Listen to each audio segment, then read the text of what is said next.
Est-ce que tu crois vraiment que les griffons d'or sont rouges et jaunes parce que c'est joli? Non, bien sûr que non. Chez Caroline, quand on étudie son parcours et comment elle a écrit son œuvre, elle s'est énormément inspirée des alchimistes, de la science des couleurs, parce qu'elle a mis quand même 7 ans pour écrire son premier livre. Parce que c'est pas si simple de créer un univers. Pour créer un univers, il faut comprendre le monde qui nous entoure, les choses qui nous parlent, les animaux, les couleurs, les blasons. Comment on peut toucher un maximum de gens en s'inspirant de ce que les autres ont fait avant nous? Parce que derrière tout ça, derrière le serpent des Serpentards, le loup des Stark, le cerf des Baratheons, il y a une signification, il y a un sens qu'on comprend sans réellement le savoir. C'est même tout simple, si on reprend le premier épisode de Game of Thrones, on voit directement, au bout de quelques scènes, qu'il va y avoir un combat entre un cerf et un loup, et qui vont s'entretuer, et que derrière, il n'y aura que les louveteaux qui vont survivre.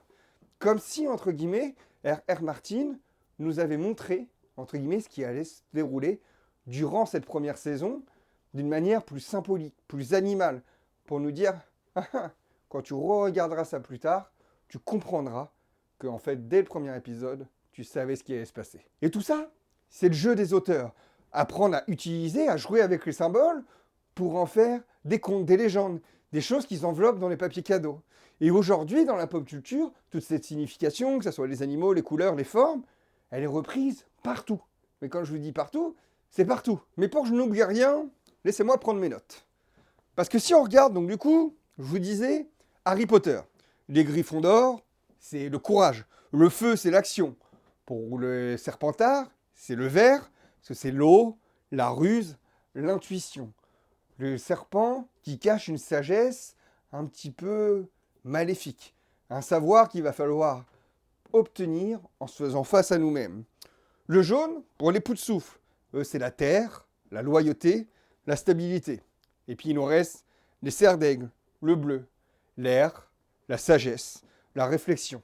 On y retrouve les 4 éléments, les 4 tempéraments, 4 façons différentes d'être humain. Et quand on les réunit toutes, on obtient Poudlard, une forme d'équilibre où il nous manque un 5e élément, celui qui relie tout, l'amour, la conscience et le fait d'être ensemble. Et ouais, le 5e élément là, c'est pas Lilou Dallas, hein. Même si, dans cette œuvre de Luc Besson, elle a la même signification. On a la terre, le feu, l'air et l'eau, et au milieu on a Lilou qui représente l'éther, le lien, l'humain entre tout ça. Et reparlons de Game of Thrones, donc comme je vous disais, les Stark, le loup, la meute, la loyauté, et c'est vraiment ça que cette famille représente. Le loup solitaire meurt, mais la meute survit. Et durant toute la série, on revoit et on ressent vraiment la signification du loup pour les Stark. Les Lannister, c'est le feu, c'est l'orgueil, c'est l'or, c'est le lion. Les Targaryens, eux, c'est un autre feu, celui de la Renaissance, celui du dragon, celui qui, si on l'utilise trop, peut consumer même l'âme de celui qui l'utilise. Et puis, il y a les Tyrell, qui, eux, si vous ne le savez pas, sont inspirés de la culture française, avec Horace, le chevalier à la fleur. C'est la nature, la floraison, la lumière, le savoir. Encore une fois, sans qu'on s'en rende compte, la France a cette image-là des idées, de la lumière, du savoir, des droits, de l'élégance, parce que, comme je vous ai dit dans une autre vidéo, on a cette aura-là, pour un si petit pays à l'international, d'être un petit peu la lumière. Alors ouais, c'est cool, profitons-en, utilisons-le pour que notre œuvre française ait cette aura et puisse montrer que nous aussi, on a appris de nos anciens, que nous aussi, comme on dit, on est des nains sur les épaules de géants. Nos géants sont français, Voltaire, Rousseau, Descartes, Victor Hugo, tout ça. Ok, on n'écrit pas pareil. Par contre, on va savoir utiliser les outils de notre époque pour recréer une œuvre qui parle à notre époque et surtout à celle d'après. Parce qu'en effet, moi aujourd'hui, quand je regarde donc ces œuvres anciennes, etc., j'ai du mal à accrocher. J'avais déjà du mal à accrocher quand j'étais petit, parce que même si les valeurs, et c'est très bien écrit français, et je ne critique pas, chacun son époque, il faut qu'on arrive à continuer à transmettre ces valeurs qui se perdent malheureusement, Il faut qu'on les modernise. Et c'est pour ça qu'on fait tout ça. C'est pour ça qu'on essaie de créer une œuvre pour redonner de l'espoir, et parce qu'on doit moderniser ces symboles, ces leçons, ces enseignements, et les réenchanter pour qu'elles fassent à nouveau rêver nos enfants. Après, prenons une autre œuvre. Par exemple, Divergente. Je ne sais pas si vous vous souvenez de Divergente, donc on a Tris qui est une divergente, c'est-à-dire qu'elle ne rentre dans aucune case. Il va y avoir différentes classes. Ces différentes classes ont une couleur, un idéal, une émotion. Le rouge, orange, c'est le courage, c'est les audacieux. Le bleu, c'est la vérité, c'est les érudits. Le gris, c'est la neutralité. Le jaune, c'est le savoir. Le noir, le sacrifice. Et cette héroïne, Tris, il n'y a aucune couleur qui lui correspond. C'est elle qui va passer les divisions. Un peu comme ce symbole de l'éther, et donc du coup, de cet élément qui va unir les autres. Et ça nous montre que les couleurs, au final, c'est comme une sorte de première langue du monde. On n'a pas besoin de savoir pour les ressentir. Et comme je vous ai dit dans une autre vidéo, si vous voulez, il y a une vidéo de Sofiane qui a étudié les couleurs dans le cinéma, que je vous mettrai en description, qui va beaucoup plus loin. Il fait 1 heure de vidéo, je crois, sur les couleurs. Donc si vous voulez comprendre comment une couleur influe sur vous sans que vous le sachiez réellement, eh ben, peut-être que vous allez voir le monde autrement après avoir compris ça. Et puis après, on peut parler dans ces œuvres de la symbolique des chiffres. Par exemple, le chiffre 3, qu'on retrouve souvent, avec Harry, Ron, Hermione, ou Luke, Léa et Anne. C'est toujours 3 pôles. Il y en a toujours un qui est le cœur, l'autre la tête, et le dernier, la volonté. Le 4, lui, c'est la structure. Les 4 éléments, les 4 nations dans Avatar, les 4 saisons, les 4 directions, c'est ce qui est stable, c'est ce qui encadre tout. Le 5, lui, c'est une forme de passage. Les 4 éléments plus 1. Le lien, le vivant, c'est ce 5e élément. C'est ce qui lie tout ça. Le 7, c'est la transformation, le seuil, la traversée. Les 7 Horcruxes, les 7 marches vers la lumière, les 7 chakras, les 7 jours de la création. Et ces chiffres, au final, c'est la musique du monde. Et les mythes en sont leurs paroles. Pythagore les décrivait comme la musicalia universalis, la musique universelle. Parce que pour lui, dans les chiffres, il ne voyait pas que des calculs mathématiques. Vous connaissez tous le théorème qu'on a étudié, qui est toujours utile à notre âge, enfin, qui s'en est servi après, on va passer. Alors que Pythagore, il a fait beaucoup plus que ça. Il a essayé d'étudier le langage des chiffres pour en comprendre s'il y avait un message caché. Et quand on regarde ça, quand on regarde ces chiffres, je vais vous reparler de cet artiste iranien là, qui m'a fasciné quand il a utilisé des fonctions, donc clairement pas les fonctions qu'on faisait nous au collège et au lycée, enfin, si ceux qu'on fait des études après peut-être, je ne sais pas, mais qu'il arrive à représenter des formes de l'univers au travers de fonctions mathématiques. Comme si tout autour de nous, tout le monde était lui-même codé en chiffres.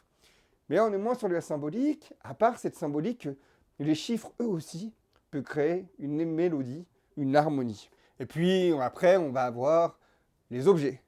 Le miroir qu'on retrouve dans Harry Potter avec le miroir de risée, Black Mirror qui est la technologie, qui reflète nos propres failles, nos propres peurs, nos propres appréhensions pour l'avenir, ou encore dans Matrix, où c'est littéralement la porte de la vérité. On a partout la même idée, que le miroir te montre ce que tu refuses de voir. Et que si tu oses traverser, tu découvriras qui tu es vraiment, et surtout, ce que tu peux voir quand tu es comme ça. Le miroir, lui, il ne ment pas, il montre juste la lumière que tu te caches à toi-même.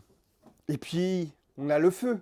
On en a déjà parlé avec Katniss Everdeen, qui est la flamme, l'étincelle, le symbole, qui surpasse la femme et qui arrive à créer une révolution. Mais on le trouve aussi dans Iron Man, avec le feu de la technologie. Un homme consumé par sa propre création et qui finit par se sacrifier pour les autres.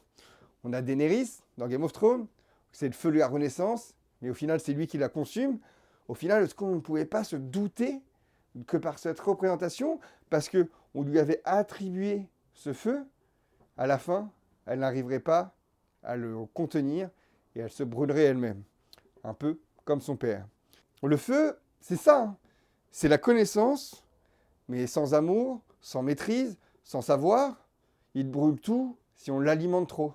Alors il faut savoir le maîtriser, il faut savoir l'encadrer. Et puis on parlait des formes, mais les formes, pareil, dans la pop culture, elles sont partout. Le cercle, c'est le cycle, le temps qui recommence. On le retrouve dans Le Roi Lion, dans Tenet, dans Interstellar. Tout tourne, tout revient. Et tout ça est toujours symbolisé par cette même forme. Le triangle, encore une fois, avec ses 3 forces. Avec ceux d'Harry Potter, comme je vous ai dit, Star Wars, mais on la retrouve aussi dans le Seigneur des Anneaux, avec Frodon, Sam et Gollum. Et on voit vraiment toujours ces archétypes, toujours cette trinité, et qui va toujours dans une ascension, dans une avancée. Et puis, celui qui est certainement le plus important pour nous, le cube, le Tesseract, donc du coup, dans Transformers, où c'est lui qui porte l'énergie vitale. Dans Marvel, c'est l'énergie pure. Dans Interstellar, c'est une 4e dimension, le lieu où la matière devient mémoire. Le cube, c'est la lumière qui prend forme. C'est le symbole du monde maîtrisé. Alors non, tout ça n'a pas été fait au hasard.